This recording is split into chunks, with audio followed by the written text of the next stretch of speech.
Have you ever just stopped, looked at a big, important-looking building, and wondered, why does it look like that? Well, today we're going to decode a huge piece of our shared architectural DNA. It's thousands of years old, but believe me, it is hiding in plain sight all around you. Okay, let's get into it.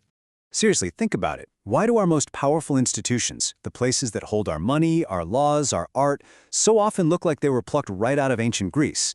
It is definitely not an accident. It's a very deliberate choice, one that's been made for centuries, and it's all about sending a powerful message. Just look at a few of these examples. You've got the Lincoln Memorial in Washington, D.C.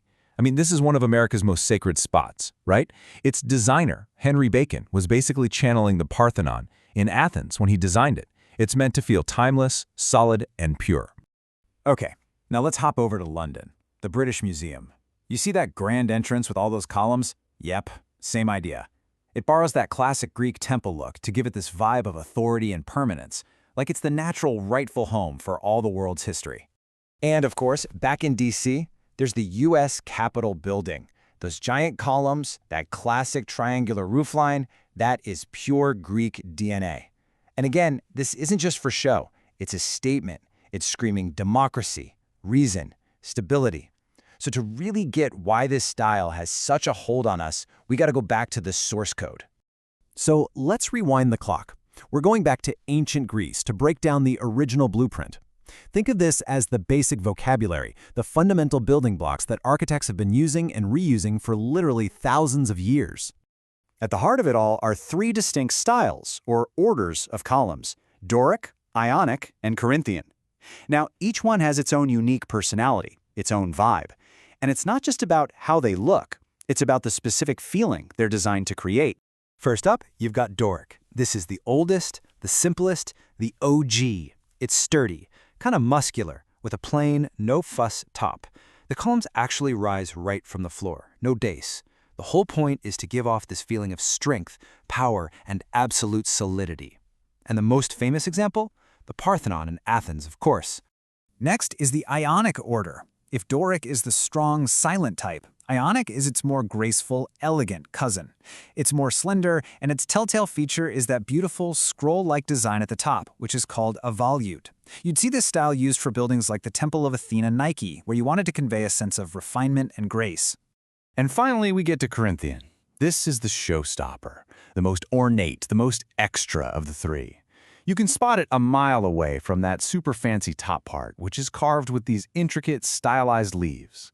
This style was all about luxury, opulence, and sophistication. Think massive structures like the Temple of Olympian Zeus. But here's the thing. This wasn't just about building pretty temples. The Greeks weren't just stacking stones. They were actually building their ideals into the physical world. This architecture was a direct expression of who they were and what they believed in.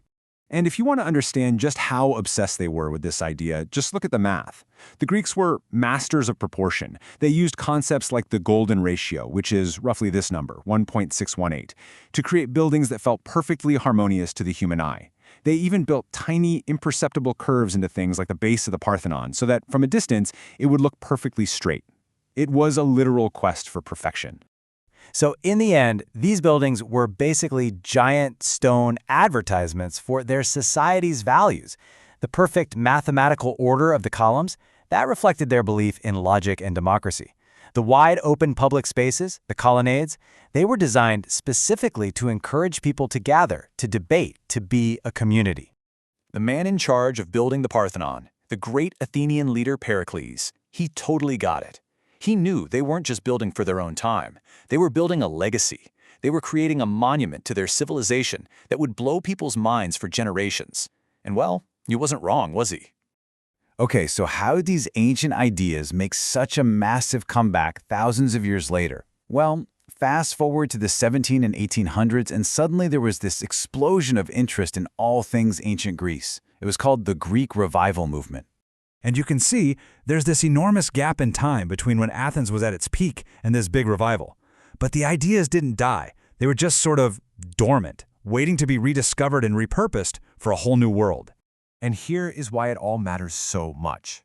As brand new nations, like the United States, were trying to figure out who they were, they wanted to connect themselves to the birthplace of democracy. Adopting Greek architecture wasn't just a style choice, it was a powerful political statement. It was a way of saying, hey, we stand for those same ideals of reason, liberty, and rule by the people. A building that looked like a Greek temple was instant credibility. Now, I know what you might be thinking. Okay, fine, I get it for big government buildings and museums. But the Greek influence goes so much deeper. It's way more subtle than just slapping some columns on a courthouse. It's actually hidden in the principles of the design all around us. Let me break it down. First, minimalism. You know our modern love for clean lines, simple shapes? That comes straight from the Greek focus on structural clarity. Next, open concept layouts. That idea of big, open spaces that let in lots of natural light and bring people together, that's a direct descendant of Greek public courtyards. And our love for natural materials like stone and marble to make a space feel timeless, total Greek inheritance. And get this, even cutting-edge ideas like green design, using high ceilings and smart layouts to cool a house naturally, the Greeks were doing that thousands of years ago. So we end up right back where we started, with a question. The Greeks built their values, democracy, harmony, community, right into stone, and that legacy is still shaping our world. Which leaves us with one last thing to think about. If our buildings are the story we tell the future about ourselves, what story are our glass skyscrapers, our endless suburbs, and our minimalist apartments telling? What will people thousands of years from now think when they look back at what we built?